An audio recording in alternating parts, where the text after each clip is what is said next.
Greetings from the Long Island Sound podcast. Welcome to the show. Please rate, review, and comment on the show, and call our listener line and leave a message for our guest. Dial 631-800-3579. All right, enjoy the show.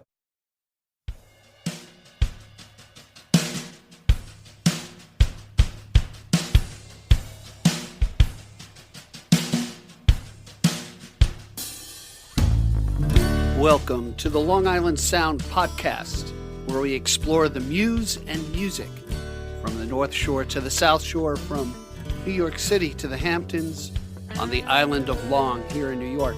I'm Steve Yusko from gigdestiny.com. Stay tuned as we explore the Long Island Sound. You are going to be so happy that you tuned in today. You're going to meet Rorie Kelly, a singer-songwriter from Long Island. We had a great conversation. She brings a lot of joy and humor, beautiful voice, a great use of technology and guitar and piano playing. We'll hear some live tunes, as well as a song from her album. We'll learn about social media and how she's been able to build community through the pandemic. So stick with us. You're going to have a good time. As I go around Long Island, I'm always on the hunt for the elusive Long Island sound. You know, those singer-songwriters who play live in the bars and restaurants and theaters locally on Long Island and abroad, especially those with original music.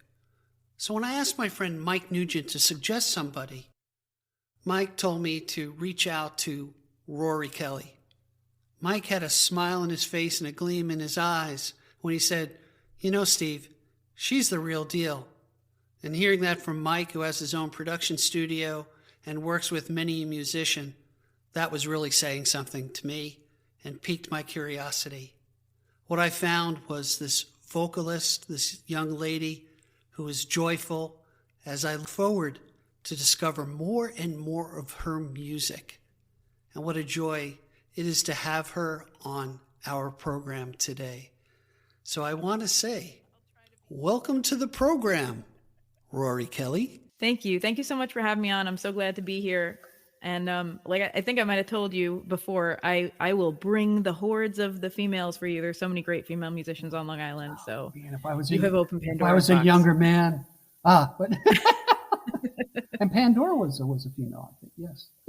Yes. Yes. So I welcome that. Because we're here just to have a good time. For people who are new to the podcast, we get to know artists, musicians, singer-songwriters, mostly original singer-songwriters from Long Island who play about town. And we get to know the artist behind the music. And sometimes I'll ask questions that just are a little different, aren't from the normal media as far as, dissect this song for me and tell me, how did you come about that, you know? So just to kind of set the stage, so to speak. But I always am interested in how you got started. What were your early influences to say, I want to play music. I want to be a musician. Where did it start for you, Kelly? Rorie Kelly. Well, I grew up in a musical family. Obviously, my parents are both musicians, and we're both gigging musicians while I was, being cooked up in the womb, and while I was a kid. And so there was always music in my life, and I didn't necessarily have this thing of I have to follow in my parents' footsteps, but the bug just hit me, around the time that I started going through puberty, the year I was 12 or 13. I, like so many people at that age, I had a lot of feelings, and I just remember music being the thing that made me feel, I don't want to say that it made me feel better. It just made me feel seen. I think that's what's the healing thing about a really special song that touches you, is it makes you feel seen and it makes you feel not so alone.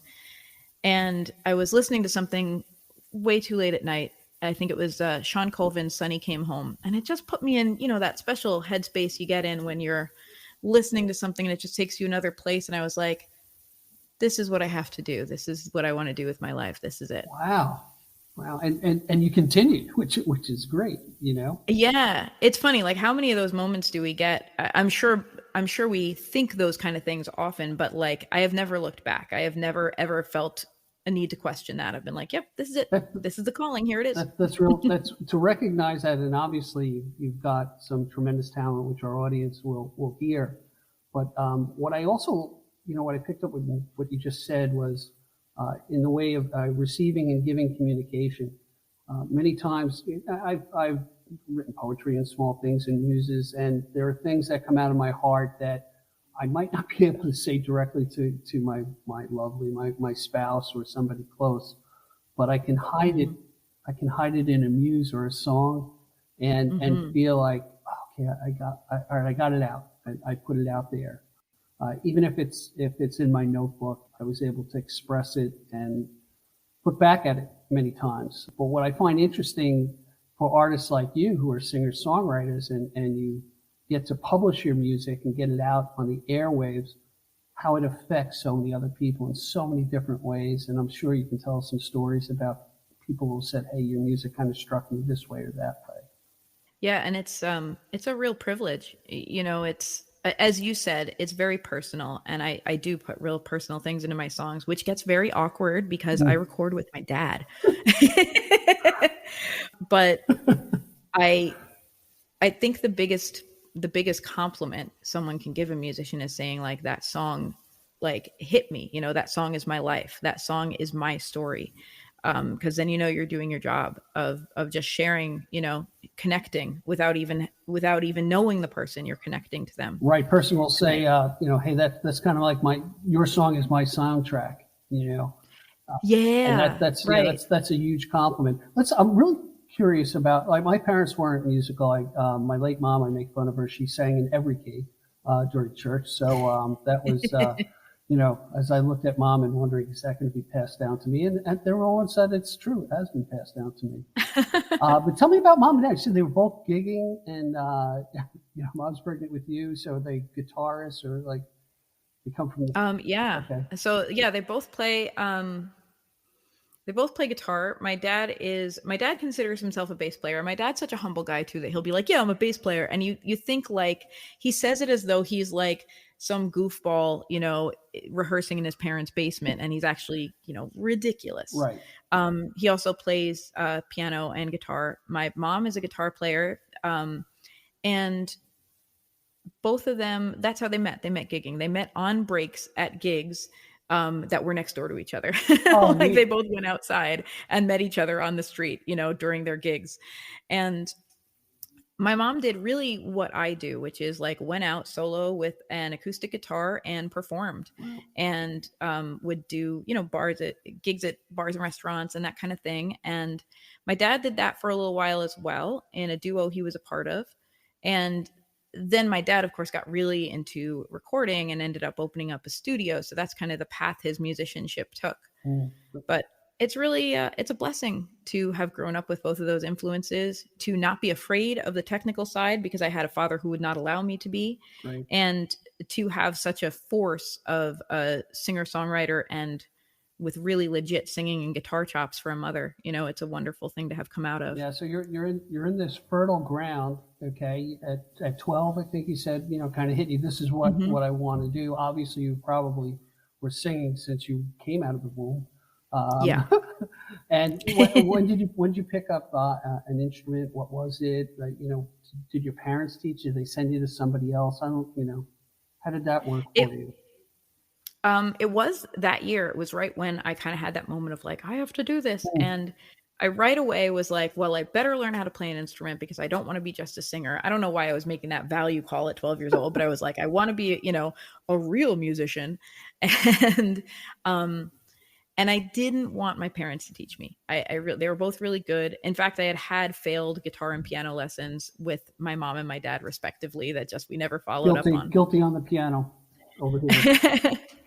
So I just, we had instruments around the house, and I took this old beat up acoustic guitar that my dad had bought for me and my sister and hid it in my room. I didn't want them to know. I would only practice when they weren't at home. Wow. And so they didn't know I was learning guitar until I could already get through a Beatles song. Nice. And then my dad walked in on me and was like, oh, should we get you a real guitar? That's funny. For my daughter Faith, that she took cello in middle school, and we made her sign the contract where I was the cello Nazi. during the time. And she moved away from that, and then to like the ukulele and the guitar, and we spent some time together, just this and that, no stress, and it seemed to be work out pretty well. And she did the camp thing, so you learn 1,000 songs at camp that you remember till you're in your 90s, and it's interesting where you can kind of go from that. So now you're 12. Well, you're a little bit older than 12 now. And a little bit. When did you start writing? That year. Really? And it has to do with, I mean, I was an angsty teenage girl. Yeah. I was writing poetry already. In fact, my poetry, like being the weird person that I am, I sang my poetry to myself as I write it. Like I always had a sense of melody in my brain. That was just a piece of creative Rorie, I guess. And so it wasn't a big leap for me to go to songwriting. And I wrote my first song when I learned my first 2 chords. And it was not, I'm not saying it was a good song, but I wrote as I learned. Yeah, you jumped. And sometimes the writing took me to a higher level of playing, you know? Yeah, you jumped in the pool, so to speak, you know, as far as that goes. I mean, at 12, with the hormones raging and the emotions of the I had so many feelings. and you've gotten rid of them. So that's great that you've really settled down. I'm free and clear. You must be in control of your emotions, young lady, if you're going to be on my podcast. That's all I got to say. Hey, I failed to do this in introducing you. You've got such an amazing background. And I joked about having a healthy fear of women. And one of the reasons why I say that, in your bio, they call you the Lady Beast from Long Island. And that kind of jumped out at me as like, but the other thing that struck me is that you have a mission. And Mike Nugent picks up on this too, because he says something similar, like, hey, I'm here to play just to heal the world. And there's really something in my mind to be said about that, because I spoke to another gentleman about this the other day, about the lack of music with a social justice theme, and speaking to the difficult situations in life and our fellow man, and the downtrodden and the dismissed. I'll say dismissed. And I think when you have a vein of social justice in your heart that you can put out in your music, man, that's a triple blessing as far as I'm concerned. You know? Thank you. I feel that too. And I want to take a second and say, like, Mike Nugent is such a beautiful human. He just lights up a room. He's got such a great attitude. He feels really good to be around. He's a ridiculous musician too. So glad he connected us. Oh, I know. I was actually, I met Mike because I knew the guitar somewhat, didn't know the neck of the guitar and what I was playing. And Jim Small, actually, when he was at Sam Ash, suggested that I go see Mike. And it was great. And you know, but you know, I was like intimidated, because when you listen to him play and you go, oh crap, I don't even want him to hear one. I'll do the exercises, but that's it. I'm not going to do anything else, you know. And I gotta go back to it. But Mike and I are working together on some other things. His new album. It's a joy. It's fun. Wish I had more time to do things like that. But yeah, Mike's a great guy. Mike Nugent's his name. I will do a plug because Mike has a new album out called Mike Nugent and the Blue Moon Band, and everything's gonna be all right. And it's out there on the different platforms. That's like a quickie commercial, not like a real one. So kudos to Mike. And Mike's worked with you, right? Yeah, I've done some singing with him on a couple different projects, and it's great. He's so casual and at once so competent. And if you've worked with him, you know what I mean by that. Oh, sure. You know, he's so easygoing, and yet he brings it. You know, and it's wonderful to work with him. That's great. And he works with your dad, and your dad mixes things down, and I've heard great things about him as well. Now, do you have siblings at all, or that play in the? I have a sister. She's not a musician, like not a gigging musician, I should say. She's actually a great singer, but it's not something she has like devoted her life to the way I have. She's a wonderful human, and she has 3 small, wonderful humans that are her children that I get to spoil by buying loud presents as often as I can. Nice. That's me. I'm the music aunt, and my dad's the music grandpa. So it's a noisy household, and it's our fault. That's great. It sounds like you guys have a lot of fun. And you know, I have just to jump off of that. I I have nieces that, I made the mistake or the blessing to let them play my harmonica collection in every key. And they just go to town. They'll march around the house, around the campfire and everything like that. And I think that's cool. Let the kids play, and find their muse and their music if they choose to go into that realm, So that's it's empowering. Yeah, absolutely. It's instead of screaming, you get to do other things. Or if you like me, you scream, but you set it to music. I know you do melodic screaming, which is melodic screaming. No, I think that's a song, and I want some credit when you write it. Okay, so that's fair. I just tossing you up. I'm going to be tossing you muses all episodes. So I love it. Why don't we take a break, and when we regroup, we'll explore some more things with Rorie Kelly. Stick with us. Pine Barrens Jam is a festival for Long Island by Long Island. Curated and staffed by local creative volunteers from all backgrounds, PBJ strives to highlight the artists, poets, and musicians of the Long Island area to celebrate their art, as well as celebrate the natural beauty of Long Island by way of conservation, awareness, and advocacy. The festival is August 20th at Blue Point Brewery in Patchogue, but you can also catch us there on 420 when there will be fun opportunities to score free swag and win prizes. On 424, come celebrate Earth Day with us and a special lineup of local performers, plus a chance to win tickets to the big day on August 20th. For tickets and more information, visit pinebarrensjam.com. The festival is also looking for volunteers, artists, and vendors. So if you are any of those things, you can find more info about how to get involved on the website. Hey, we're back, everybody, with Rorie Kelly. And Rorie, what always interests me is what influences you? What kind of music do you listen to? What kind of artists do you get drawn to? I love singer-songwriters. I always have. And I love in particular music that makes you feel like you're in the room with the person going through it with them. It has those lyrics are a piece of it for me. And it doesn't have to be any particular like genre or style. It's just like if I feel it, if I'm like, yeah, I know this person, even though I've never met them, then that's the music that, is going to touch my heart and make me cry and all of that. And I love music that's quirky and like bends genres or challenges norms too. There's a singer-songwriter I listen to named Kate Miller Heidke.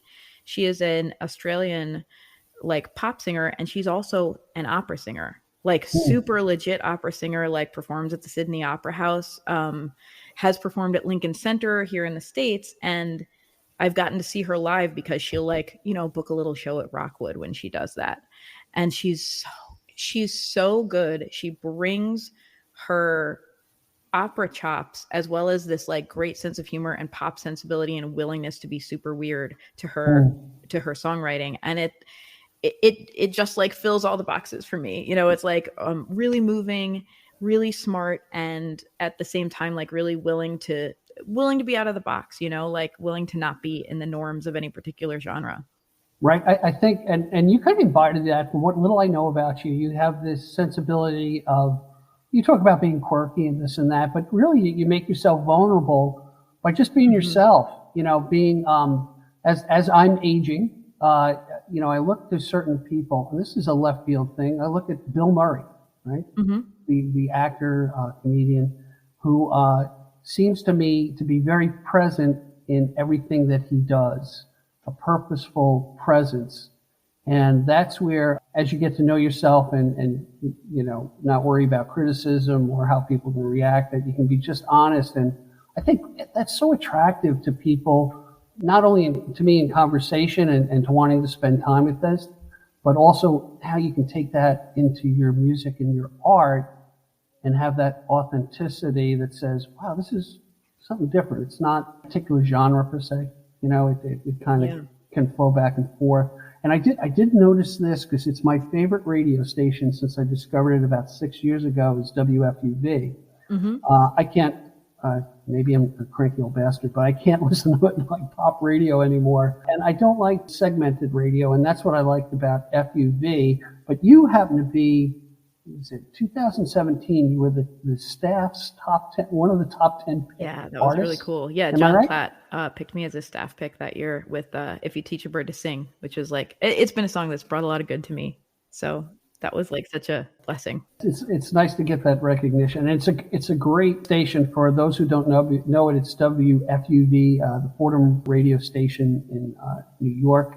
When I was a kid, we used to listen to Polish music on Sundays because they would do ethnic Nice. music on Sundays. They still do the Irish Hour. The other thing that kind of jumped out. Well, we didn't even get deep into your influences. Who else? Well, let's see. I love Rufus Wainwright.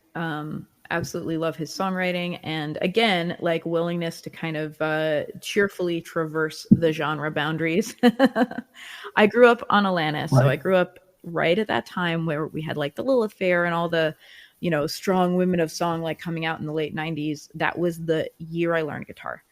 And so Alanis is still my homegirl. Like I have all her albums. Everything she puts out is, I think you capture it with that word vulnerable. Like she's very, very real and willing to just be emotionally raw and yet also like, masterful lyrically. And so she's kind of like a beacon of shining light to me. Nice. One of the ladies that I recently really enjoyed, went to see her at Forest Hills before COVID, was Brandi Carlile. Brandi Carlile's so good. You remind me a bit about her in what you do with your vocals. I mean, maybe I'm overstepping, but you treat your vocals as another instrument, and it weaves through there. She does the same thing as well. She had a great story. If you haven't read her biography, it's an amazing story. She was a child singer, right? Probably around the same time you started in age. But she was, brought up in abject poverty, basically, in the West Coast. And, dad was a dishwasher, a bartender, mom, a waitress, and, they struggled. I think they moved 14 times in like 16 years when she was a kid. Wow. Yeah. It's those things that, that build character, the scars that we get. And, so anyway, I'm a big fan of hers as well. So when I first started listening to your music, I saw that thread of her in you and vice versa. So, well, thank you. That's a big compliment because she's amazing. It's nice. You're one of the first persons, because I talked to a lot of older musicians, it just so happened to be, and it's either the Everly Brothers, the Beatles, or the Beach Boys were big influences. So it's interesting, more contemporary influences in your life and how that played a role. I won't say I wasn't influenced by the Beatles, though. My dad, I grew up with the whole Beatles discography in my ear. My dad was in a Beatles duo for a lot of years. Yeah. So not only did I grow up with the Beatles, I grew up with him explaining to me the correct harmony parts and like showing me, the voice leadings on In My Life and stuff like that in my bedroom. So really cool stuff, like really a cool way to grow up. So you had a live-in professor. Yes, quite literally. So all the singer-songwriters listening to this are so jealous. Damn, if I just had that. It's lucky. And it's lucky because he wouldn't let me get away with not kind of reaching my potential. If I told him, oh, I don't know how to do that, I don't know how to set up my stereo or whatever, he'd be like, well, I'm going to show you, and then I'm going to expect you to know how to do it. And that's really good. I know so many women, especially, who are afraid of technology, and it is not because they're not smart enough to do it. It's because no one ever showed them the way like a man shows his son, that kind of thing. And my dad wasn't sexist. Right. He was just like, well, you're going to learn. Here you go. You're smart enough to do this. And I'm really grateful for that. It's great. My daughter Faith is very, very technically astute. I'm a gadget guy. And I believe I did the same thing with her. We weren't afraid to explore things. And it certainly helped her during COVID as a teacher, where some of the older teachers who were a little bit intimidated by the technology on how to do remote learning or whatever played it. And do you want to do your live song now, or do you want to do it later in the program? I'll do it now. Cool. Which, you take it from here, because I talk too much. All right. Well, I'm going to play a song called Lion Streak, which is on my album, Shadow Work. And this song has evolved so many different ways, but I've got my looper and a few different instruments here. So this is me kind of trying to serve the song as best I can as one human in 3 minutes. Excellent.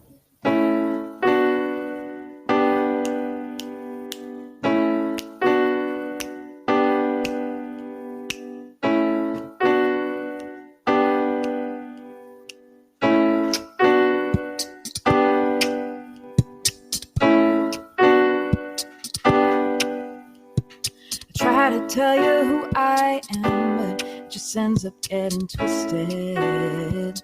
I think that I was meant to be a weird old cat lady. I try to let go and just be myself. Has anyone ever found that helpful? I don't even know who the real me is these days. I'm on a lying street. I didn't mean to be. I'm hiding, I'm hiding, I'm hiding everything about the real me. Real me.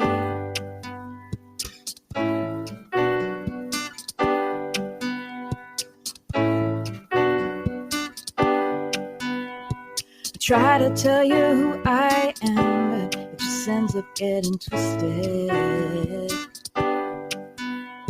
You walk away thinking something, it was never what I meant. It was never my idea to go in any closets. People just stuff you in there in tight storage boxes. I fight my way out again and again, and still you think it was me who was confused. I'm on a lying street. I didn't mean to be. I'm hiding, I'm hiding, I'm hiding everything about the real me. Real me. This isn't really my world. People make me nervous. This isn't my real life. This is just a stepping stone. Put my life on truth. I put on a mask every day, every day. Only until I am smart enough, brave enough to go it alone. I'm on a lying street. I didn't mean to be. I'm hiding, I'm hiding, I'm hiding everything about the real me. Real me. I'm on a lying street. I didn't mean to be. I'm hiding, I'm hiding, I'm hiding everything about the real me. Real me.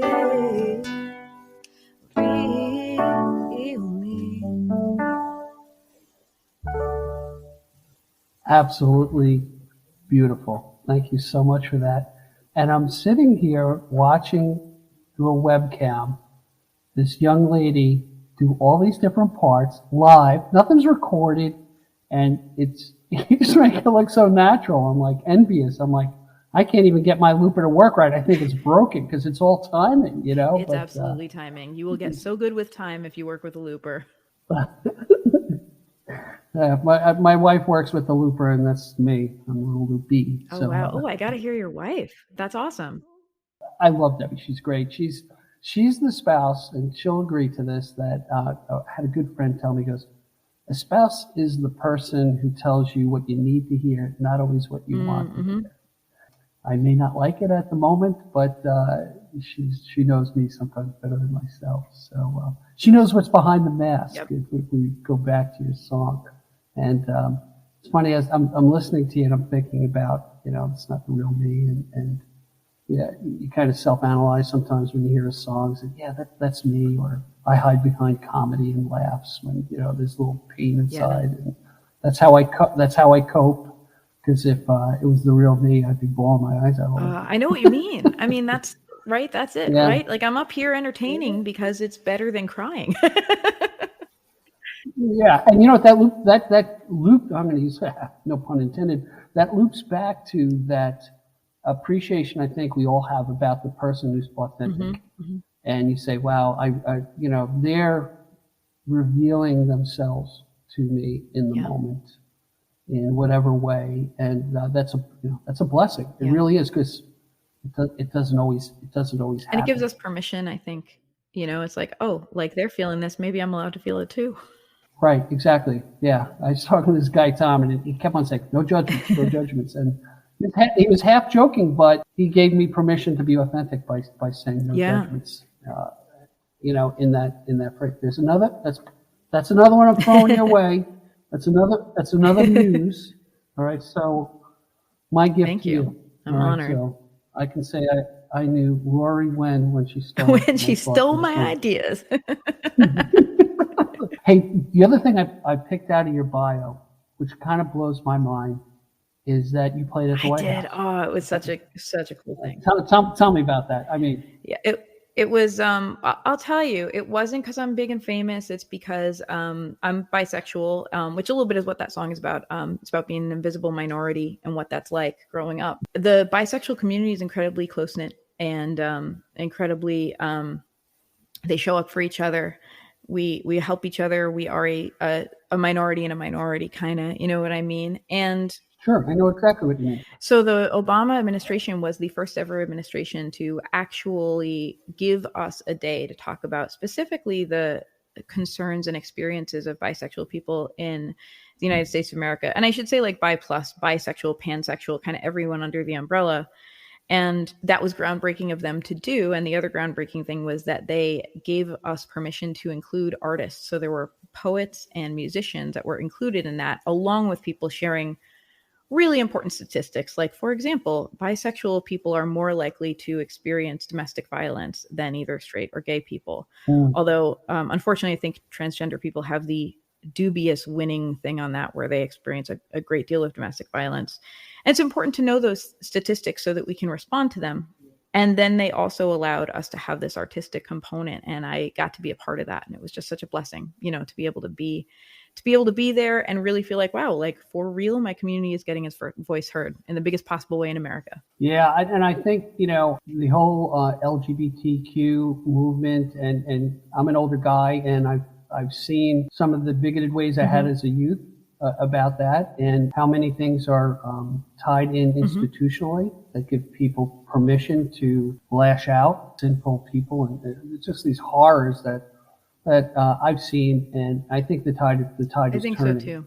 And I think that hey, we're all we're just human beings, that want to love and be loved and have relationships and be back to being authentic. Let me be authentic, and don't cram me in the corner or torture me over it. So you're a good voice for that. I appreciate you sharing. I want to say too, I appreciate you being open about like having changed your beliefs over the years about that, and having had, which I think all of us have, like roots. We can't help it. We absorb things before we're even verbal.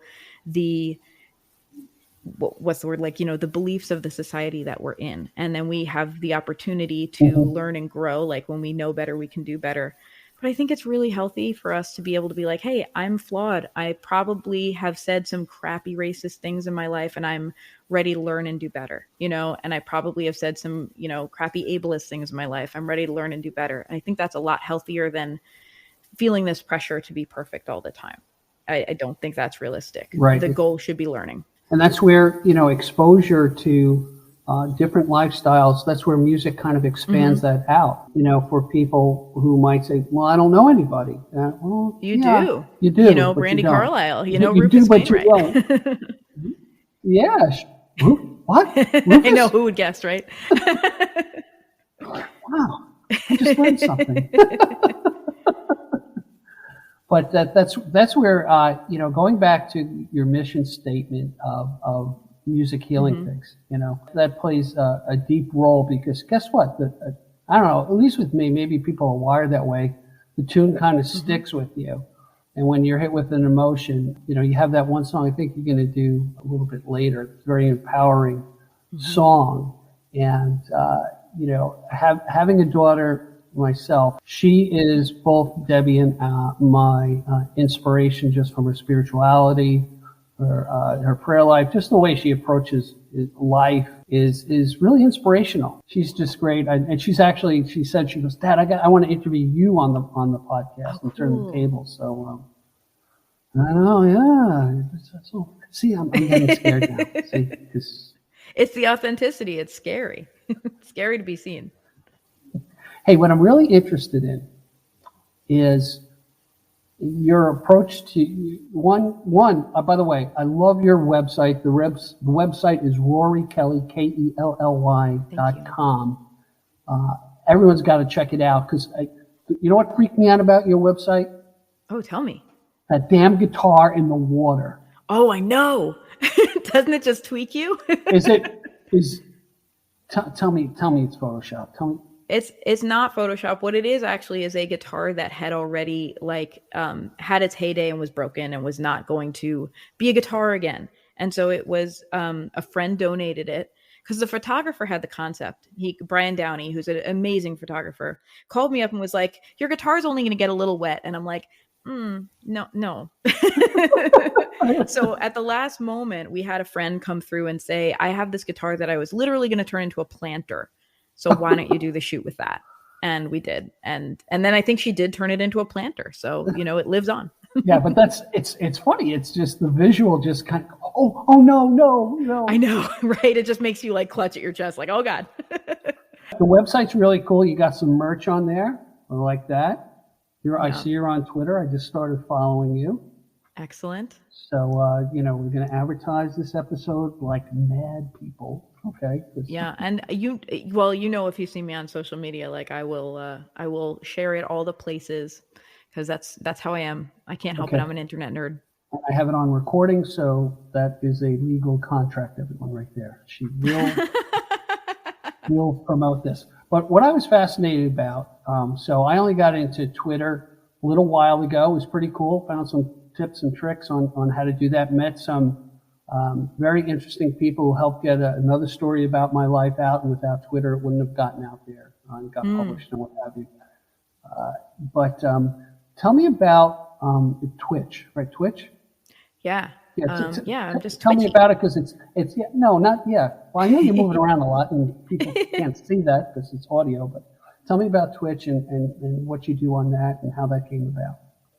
Yeah. Well, Twitch is like so many people, like live streaming really became a real buzzword in 2020 because suddenly we couldn't play gigs anymore. And I had been doing a little bit of streaming, but very much the half-baked, like I'm a musician with a gig. I'll put a phone on a stand and stream it, like I wasn't doing anything really serious.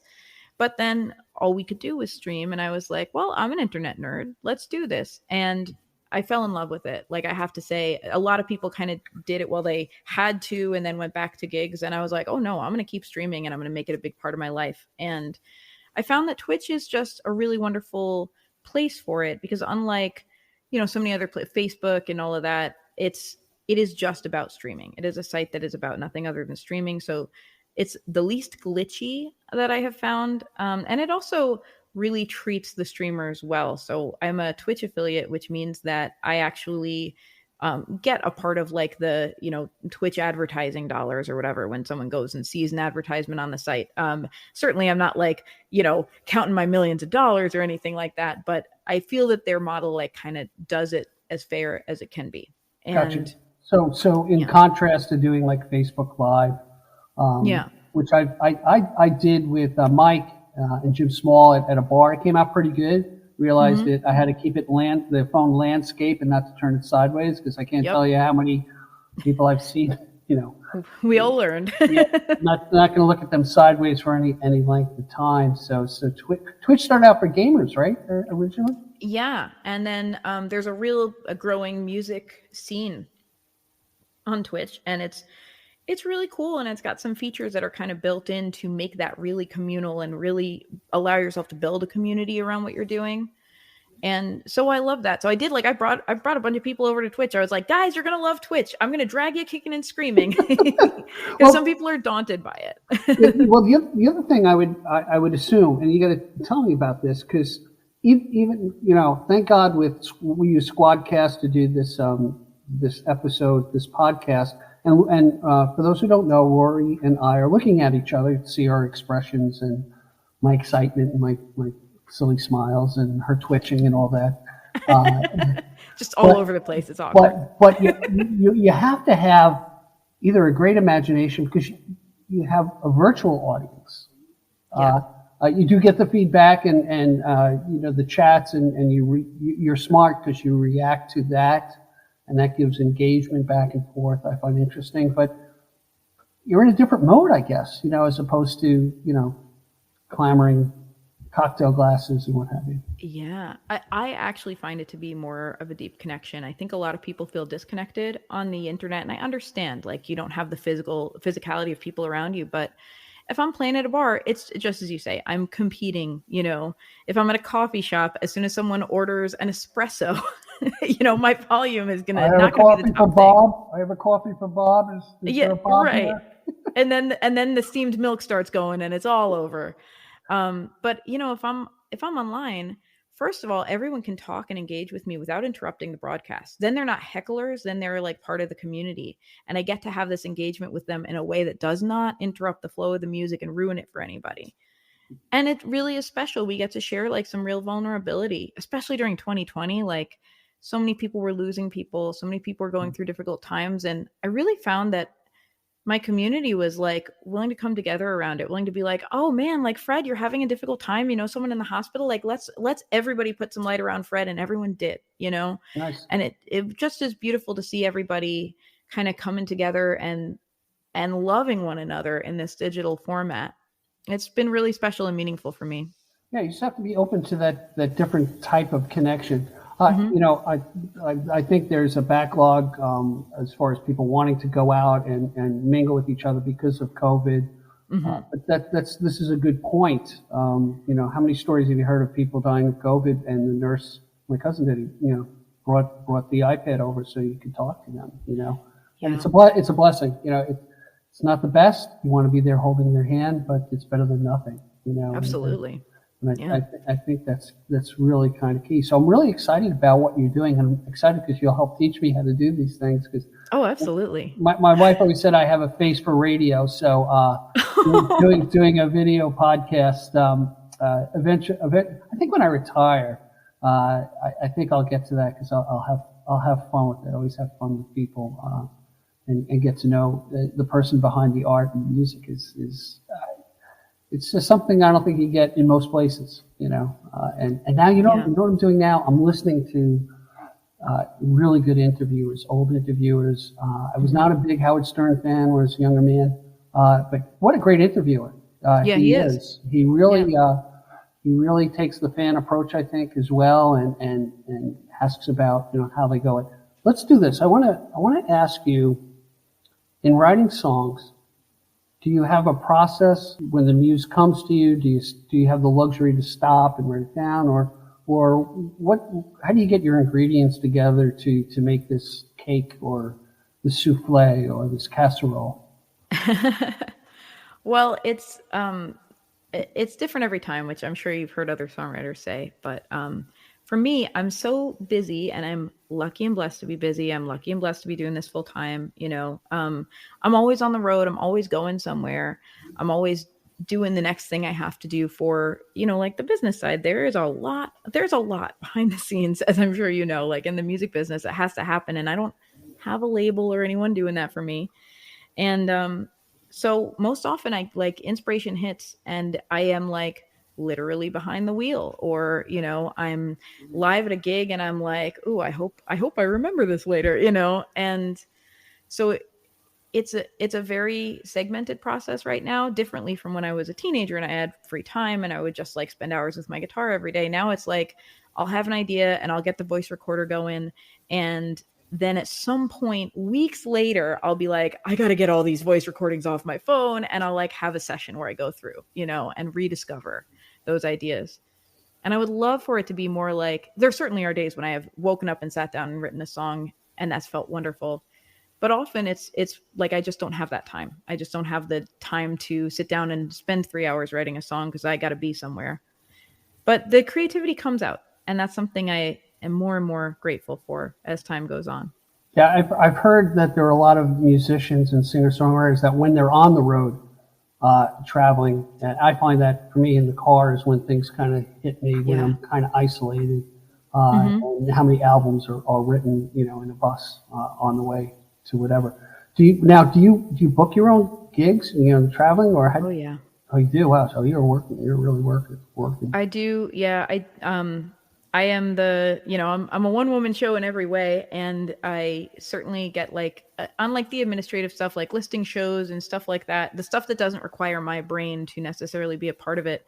My husband helps a lot, and that's wonderful. That's So great. like if you see the tour listings on my website, that's because I sent him my chicken scratch and he put it up there. Yeah, but you need that because you can't, Can't do all the things. you can get into the weeds, and then all of a sudden 2 hours went by because you're Yeah. making it perfect, look just perfect, and Yeah. yeah, I see that even with this podcast, editing certain things, and just doing the little artwork and do little album covers to put up on Instagram and stuff like that with each episode, just to have something a little less cheesy up there. Yeah, and it's fun, but it's but like you said, you can so much time can go by, and then you're like, oh man, the boring things I had to do still have to get done. Yeah, and then I get the reminder of, hey, this is not paying you, and you do have a full-time job, and Yeah. kind of concentrate that. Why don't we do this? Let's take a break, and when we come back, let's hear that other. I would call it an anthem of a song, Oh, thank you. which should be played for every daughter in the world. So stick with us. We'll be right back. Are you a singer-songwriter who wants to take your music to the next level, and you need some professional musicians and really that expertise to help you along? Well, check out Melts in Your Ears Studio. It's Mike Nugent's studio. If you like what you've heard here today, Mike's the guy who can make the connections, put the tracks together, and give you a quality product. Check it out. We are back with Rorie Kelly, and Rorie, I spoke a hint of what we're going to hear played, and I called it an anthem. So tell us a little bit about the song that we're going to have coming up. Well, this song, it's about a theme that I find that I have to keep exploring in my songwriting, which is belligerent positivity. When you're facing difficult times, I think we don't always have it in us to dig deep and be like, the sun will come out tomorrow, like it's all going to be okay. Honestly, I think sometimes we got to just be like, I'm going to get through it because screw you, and not you, Steve, obviously, but that really that has been fuel for me over the years, like especially as a full-time musician who just went through a pandemic, and a female musician in an industry that is surprisingly still almost as sexist as it was when my mother was doing the same stuff 20 years prior. You kind of have to have a sense of humor, and you have to be willing to use that pushback as fuel to keep pushing, and that's really what the song is about. And it's called This Girl. So I guess that does make it kind of like a little bit of a female anthem, but I hope everyone can relate to that feeling of whatever, like, yeah, times are tough, but I'm going to get tougher. Right. I shouldn't have pigeonholed it as a female. I'm just thinking about my daughter, and Well, it has the word girl in it. It's right there for oh you. yeah. So no. All right, I'll take that. So let's have a listen. We'll be right back. Sorry, but the schedule's full right now. Sorry, but we found somebody else. Sorry, but we can't afford to pay you tonight. Sorry, you had to cancel. I hope it's alright. I'm so far from alright. I come out the other side. This girl won't back down, won't back down. This girl won't back down. Oh, this girl won't back down, won't back down. This girl won't back down. Oh, sorry if it really went down like that. I had no idea. I guess it must have been painful for you. I guess you're okay now. I guess I gotta suck it up and press on. I guess I'll be alright. I guess the nightmares will remind me that I I got to the other side. 'Cause I can't live inside the past. The time just goes so fast. This girl won't back down, won't back down. This girl won't back down. Oh, this girl won't back down, won't back down. This girl won't back down. Oh, I learned you get punished for sticking out. I learned to be strong and never shut my mouth. I learned the resistance is fuel. I won't let you make me a fool. I use the resistance as fuel. I use the resistance as fuel. I use the resistance as fuel. I use the resistance as fuel. This girl won't back down, won't back down. This girl won't back down. Oh, this girl won't back down, won't back down. This girl won't back down. Oh, this girl won't back down, won't back down. This girl won't back down, won't back down. This girl won't back down, won't back down. This girl won't back down. Oh, this girl won't back down, won't back down. This girl won't back down. Oh, this girl won't back down, won't back down. This girl won't back down. Oh.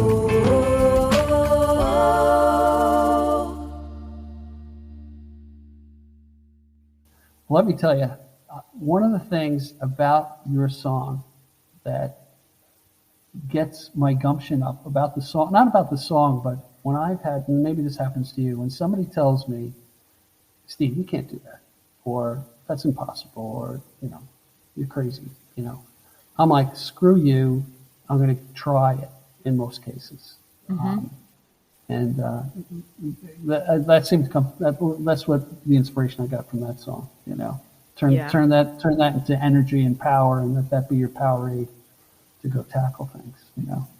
So Yeah, a little bit. You just described my entire career. But that's sometimes it's those little bumps in the road that tell you it can't be done that make you climb that mountain, so to speak. So, you realize how strong you are.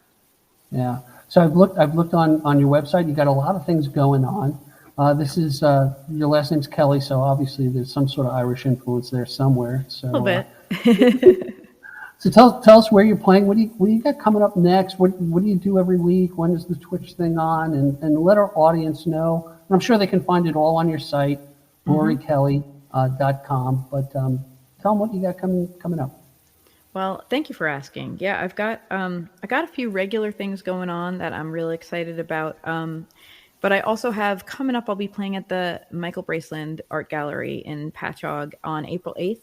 That tickets are available basically by emailing or messaging me on, some type of social media. And that is a tiny little room, like puts the intimate in intimate. And so like extremely limited. So if you do want to show up, it's $10, and I'm going to be performing Shadow Work, which is the album that came out in 2021. So new album from start to finish, because I never got to have a release party. It wasn't a time when we were really able to do that. So I'm going to be performing it, me and my looper, from start to finish, and then probably going to also mix in some newer songs and some poetry and stuff. It's going to be a really special night. I'm really excited. So that's April 8th. Message me if you would like in on that. There's still some tickets left. And weekly, I'm on Twitch every Monday night for Monday Night Muses, where I present another songwriter at 7 to 8 p.m. Eastern. And then at 8 o'clock, I take over, and all hell breaks loose. I do music, I do poetry. There's a lot of, goofiness and shenanigans. And I also recently added a stream on Sunday called Can't Find My Keys, which is how you first saw me, Steve. And I'm counting my lucky stars that out of that, you were like, oh, I'd like you to come on my podcast, because it really is It's a live stream that celebrates my ineptitude on the piano. I have Not at all. like so many people, Not I at had all. hobbies in 2020, and learning the piano was mine. And so that's what I do. Can't find my keys, and I do not have the guitar near me, and I am forced to play everything on piano to try and make myself better. And my thing is either it's going to be fun because I play it well, or it'll be funny because I don't. So that's what. Yeah. You do well. You come off very professional, very natural. That was my experience. I really love the fact that you engage with your audience through the chat, and you acknowledge them, and they put requests in, and you have an area of songs that are available for requests. And you did really well. It's kind of like you're putting yourself out there. It's like stand up. You're right in the middle, and you're climbing the mountain without a rope, or a safety net. So, no net. And I'm the idiot who thought that was a cool idea for a show to do every week, but it's a lot of fun. I think it's great, and I think you're going to find singer-songwriters who are attracted to this program that are going to reach out to you and see what you do and say, hey, you know what, I want to join that community and get to do it, because that's a different way for me to expose my art. And the same thing with this podcast, exposing full songs. And for people to get a flavor of the, of the musician is kind of cool. I have people say to me, it's great you didn't play just a snippet as a teaser. You gave me the whole song. And the fact that you did it live is really, I'm really impressed. I'm a live performer. I can't help it. I always want to do it live if I can. No, it's great. Paul, you got the engineer behind you with all the fancy microphones and, he's not there, but no, but this is this microphone that you can see. It's an SM27 for the gearheads at home. This is definitely courtesy of Kevin Kelly, as is the Pro Tools session, making me sound so good right now. Well, I'll definitely have to come over to your dad's house for a lesson or two as he listens. I know he corrected one of my podcasts, said, you got to do it in stereo. You're really cheating Mike's songs in it. I was like, hey, all right, okay, yeah, I get it. So all good. He's the audio police, but in a good way. In a good way. Hey, look, if you're interviewing musicians and they don't have a good ear, then you don't have the right musician, I guess, Yeah. But Rorie, I really want to thank you for your time. A good friend of mine told me, we can account for a lot of things, what we own, what's in our bank account. We can't always account for the time we have here. So the fact that you said, hey, you know what, I'll spend an hour with Steve, who I've never met. I hope you heard good things. And we had fun. And I look forward to more of the gals. Bring them on. Watch out. Pandora's, you heard it here first. That's a legally binding contract. We are being recorded. I am no longer afraid for the moment. That's okay. Baby steps. All right, Rorie. Be well, peace, and thanks everybody for listening. We'll see you next time. Take care.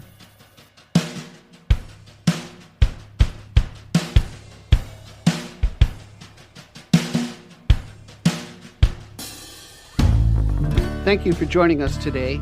I appreciate the time you spent with us. Please subscribe and comment, and visit us at gigdestiny.com. Till next time, be generous with your joy, keep your spirits high, and let the music take you on a journey. Be well. Peace. Thanks so much for listening. Please rate, review, and comment on the show. We really love to hear from you. And call our listener line at 631-800-3579. Again, thanks so much. Be well.